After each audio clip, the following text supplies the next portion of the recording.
I'm paying hundreds of dollars every month for a child a DNA test proved isn't mine, and the court still says I have to keep paying. That's where I am right now. Legally obligated, financially trapped, and the woman who lied to me for 3 years is living with the real father in the house I helped buy. By the end of this story, you can tell me if I went too far or not. My name's Derek. I'm 34, work in IT security for a mid-sized firm in Charlotte. Not flashy work, but stable. Good benefits. I've always been the guy who plans ahead, maxed out 401k contributions, emergency fund, the whole responsible adult package.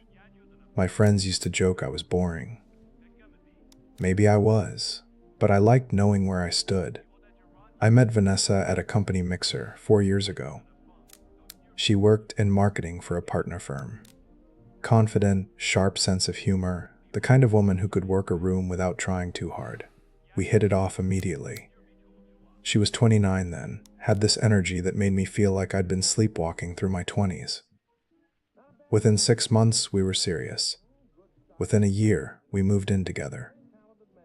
She wanted kids. I wasn't sure at first, but she had this way of painting the future that made it sound right. We talked about timelines, finances, how we'd split responsibilities. It felt mature, intentional. When she got pregnant 2 years into our relationship, I proposed. She said yes. We set a date for the following spring, after the baby came.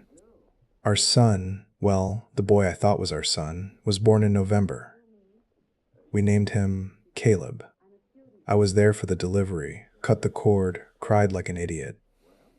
Those first few months were brutal, sleepless nights, constant feedings, but I loved it. I loved being a dad. I'd get up at 3 a.m. for diaper changes and just stare at him sometimes, amazed that this tiny person existed because of us. Vanessa seemed happy too. Tired, but happy. We postponed the wedding, too much chaos with a newborn, but that felt practical, not like a red flag. We were a family. That's what mattered. What I didn't know was that she'd been texting her ex-boyfriend the entire time I was falling in love with my son. I found out about the texts much later, but looking back, the signs were everywhere from the start. I just didn't want to see them. The first real red flag came when Caleb was about 4 months old. I came home early one afternoon, had to grab a laptop charger I'd forgotten, and Vanessa was on the phone in the bedroom. The door was mostly closed. I heard her laugh, low and intimate, the kind of laugh you don't use with your mom or girlfriend. I pushed the door open. She jumped, actually flinched, and said, "I gotta go real fast before hanging up." "Who was that?" I asked. "Just Sarah," she said. Sarah was her college roommate. We were talking about baby stuff. Didn't sound like baby stuff. She gave me this look, half annoyed, half defensive. "What, you're monitoring my calls now?" I backed off. I didn't want to be that guy. But something felt wrong. The second flag was her phone. She'd always been casual about it before, left it on the counter, didn't care if I saw her screen. But after Caleb was born, she started taking it everywhere. Bathroom, shower, even when she went to check the mail.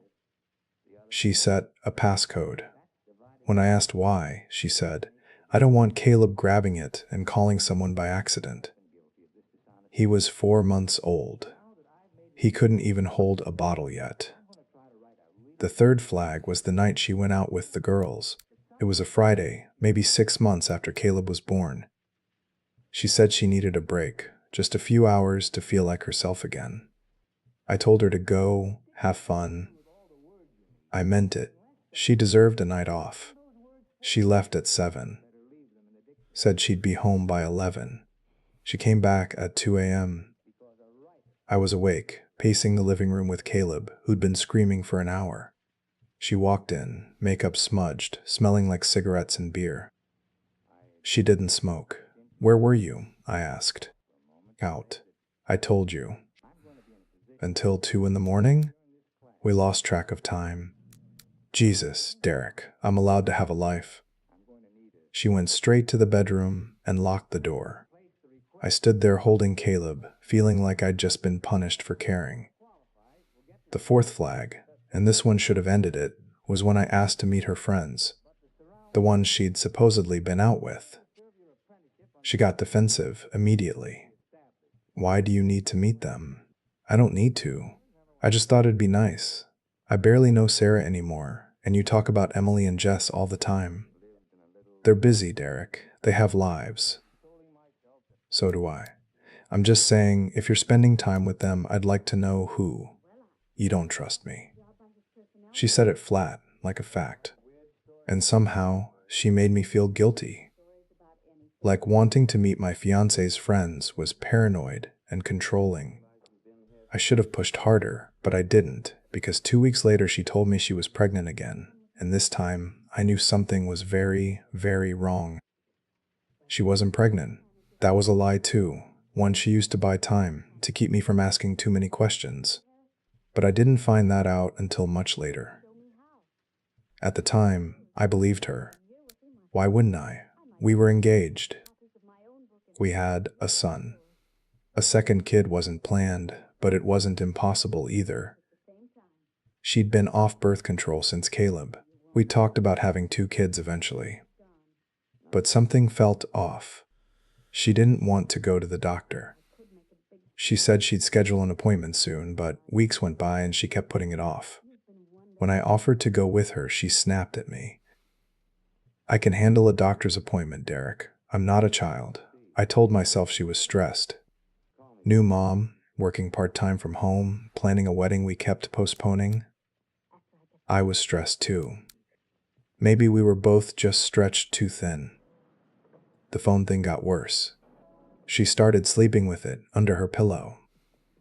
I tested it once, waited until she was in the shower, tried to unlock it. She'd changed the passcode. I felt like a creep for even trying, but I also felt like I was losing my mind. One night, I asked her directly. We were in bed. Caleb was finally asleep.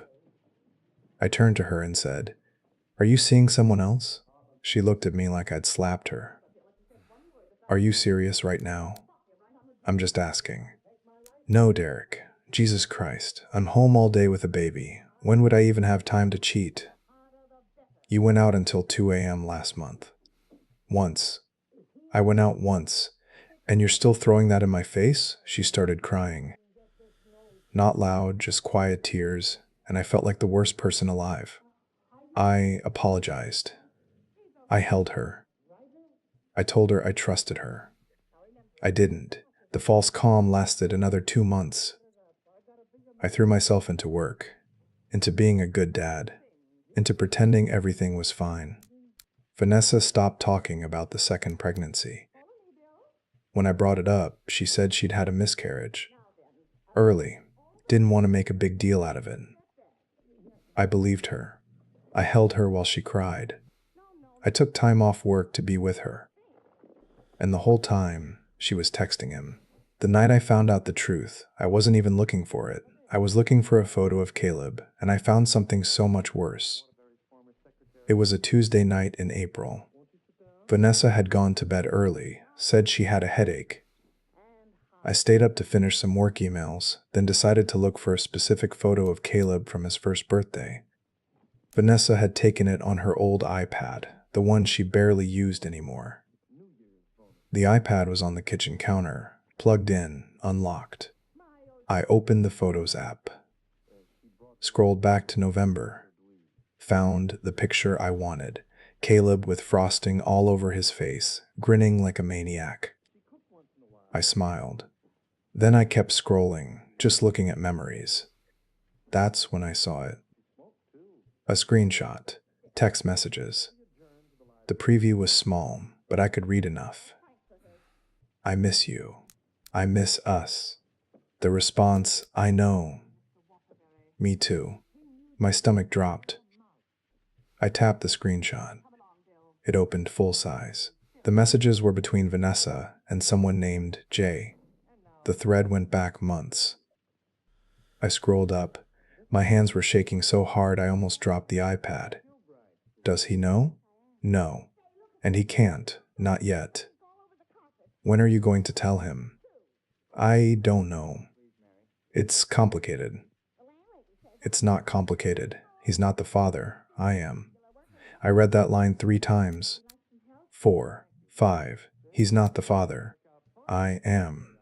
I felt like the floor had disappeared, like I was falling and couldn't grab onto anything. I kept scrolling. There were dozens of messages. Hundreds, maybe. Some were logistical, meeting times, places. Some were intimate. I can't stop thinking about you. Last night was perfect. I love you. And then I found the photo. It was Vanessa and a guy I didn't recognize. Tall, dark hair, sleeve tattoos. They were in a park somewhere, his arm around her waist, both of them smiling. The timestamp was from 3 months ago. 3 months ago, I'd been getting up every night with Caleb. 3 months ago, she'd told me she loved me. I sat on the kitchen floor with the iPad in my lap and tried to breathe. My chest felt tight. My vision blurred. I thought I was having a heart attack. I wasn't. I was just breaking. I don't know how long I sat there. Eventually, I heard footsteps. Vanessa came into the kitchen, squinting in the light. "What are you doing?" she asked. I held up the iPad. Her face went white. "Derek, who is he?" "I can explain." "Who is he?" She didn't answer. She just stood there, frozen, like she was calculating her next move. "Is Caleb mine?" I asked. My voice sounded strange. Hollow. "Derek, please. Is he mine?" "I don't know," she whispered. That's when I realized she'd been lying about everything, and the worst part was still coming. I kicked her out that night, told her to pack a bag and leave. She cried, begged, said it was a mistake, said she loved me. I didn't care. I couldn't even look at her. She left around 3 a.m. I didn't sleep. I sat on the couch with Caleb in my arms and stared at the wall. The next morning, I called a lawyer. Then I called a DNA testing service. They sent a kit to my house within 2 days. I swabbed Caleb's cheek while he giggled at me, thinking it was a game. The results came back a week later. 0 probability of paternity. I read the email 3 times. Then I threw up in the kitchen sink. Caleb wasn't mine. The boy I'd raised for almost a year, the boy I loved more than anything, wasn't mine. But that wasn't the worst part. The worst part came when I told Vanessa I wanted her off the mortgage. We'd bought the house together 6 months before Caleb was born. I'd put down the majority of the down payment, about 30 grand from my savings, but her name was on the deed too. She refused to leave, said she had just as much right to the house as I did. I told her I'd take her to court. She laughed. "Good luck with that," she said. "You're still on the birth certificate. You signed it at the hospital, remember?" I did remember. I'd been so happy that day. "So?" I said. "So, legally, you're Caleb's father. Doesn't matter what the DNA test says. You acknowledged paternity. That means you're responsible for child support." I thought she was bluffing. She wasn't. My lawyer confirmed it. In North Carolina, if you sign a birth certificate and don't challenge paternity within a certain window, usually a year, you're legally the father, even if you're not biologically related. I'd missed the window. I'd been too trusting, too stupid, too in love. Vanessa moved in with Jay. His real name was Jason, and yes, he was Caleb's biological father. They moved into my house, the one I'd saved for, the one I'd bled myself dry to afford, and I was stuck paying child support for a kid who wasn't mine. $600 a month. Every month. For the next 17 years. I thought about doing something drastic, something I'm not proud of even considering, but then I found out Jason had a secret too, and it changed everything. Jason was married, still is, technically. Separated, but not divorced. And his wife had no idea about Vanessa or Caleb. I found out through a mutual friend, someone who worked with Jason's wife and happened to mention it in passing. At first, I didn't know what to do with the information. Part of me wanted to burn their lives down. Part of me just wanted to disappear. But I didn't do anything. Not right away. The consequences hit me first. I moved into a one-bedroom apartment across town. It was small, depressing, smelled like old carpet. I'd go to work, come home, sit on a futon I'd bought off Craigslist and stare at my phone. Sometimes I'd look at photos of Caleb. Sometimes I'd delete them. Then I'd restore them from the trash. I stopped sleeping. I'd lie awake at 2 a.m., 3 a.m., replaying every moment, every sign I'd missed. The late-night phone calls. The locked bedroom door. The way she'd flinch when I touched her shoulder. I lost 15 pounds in a month. My boss pulled me aside and asked if I was okay. I lied and said I was fine. I wasn't fine. The child support payments started in June. $600, auto-deducted from my paycheck.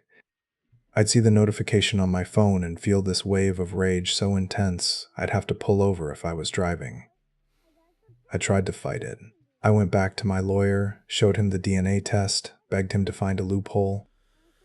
He said there wasn't one. I'd signed the birth certificate. I'd acted as Caleb's father for over a year. In the eyes of the law, I was his father. Biology be damned. Even if the test proves he's not mine? I asked.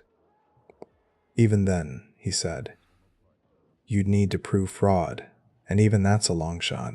Courts prioritize the child's best interest, not yours, so I pay. Every month.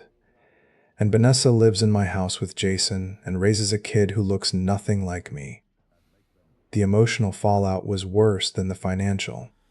I started having panic attacks. I'd be in a meeting, and suddenly I couldn't breathe. I'd have to excuse myself, lock myself in a bathroom stall, and wait for it to pass. I stopped seeing friends, stopped going to the gym, stopped doing anything that required me to pretend I was okay. One night, I drove to the house, my house. I parked across the street and just sat there. The lights were on. I could see shadows moving inside. Jason's truck was in the driveway. I thought about walking up to the door. I thought about a lot of things. I didn't do any of them. I just drove home and cried in the parking lot of my apartment. But I did do one thing. I sent an anonymous message to Jason's wife. Just a screenshot of one of Vanessa's old Facebook posts, her and Jason at a restaurant, tagged location, timestamp. Enough for her to ask questions. I don't know what happened after that. I don't want to know. What I do know is that revenge didn't make me feel better. It just made me realize how much I'd lost. Here's what I learned, and I'm not saying this to sound wise. I'm saying it because I wish someone had told me. When she started taking her phone into the bathroom, I should have asked harder questions instead of worrying about looking controlling. There's a difference between trust and willful blindness. I chose blindness because confrontation felt uncomfortable. Discomfort would have saved me years of pain. When she refused to let me meet her friends, I should have recognized that as isolation, not independence. People who have nothing to hide don't build walls around their social life. If your partner is creating a separate world you're not allowed into, that's not privacy, that's secrecy. When she claimed a miscarriage without any medical confirmation, I should have insisted on seeing a doctor together. I let sympathy override common sense. Compassion is important, but so is verification, especially when the story doesn't add up. When I found the messages, I should have consulted a lawyer before confronting her. I acted on emotion and lost my leverage. She had time to prepare, to move assets, to lock me into legal obligations I didn't understand. Knowledge is power, and I gave mine away. When I signed that birth certificate, I should have understood I was entering a legal contract, not just celebrating a moment. Laws vary by state, but in many places, signing that document creates obligations that DNA can't undo. I didn't know. Horror. Now I do. Now you do too. The system isn't built to protect men in these situations. It's built to protect children, and sometimes that means the wrong man pays. So here's the question I still can't answer. Was sending that message to Jason's wife justice, or just me trying to hurt someone the way I'd been hurt? Was it justice? Or was it just me dragging someone else into the wreckage because I couldn't stand being the only one drowning? I sit in my apartment some nights, the hum of the refrigerator, the only sound, and I stare at my phone screen showing another auto-deducted payment. The light from the street lamp outside cuts through the blinds in thin lines. My keys sit on the counter where I dropped them hours ago. Did I go too far? Or not far enough? Drop your answer in the comments. I'm curious what you guys think.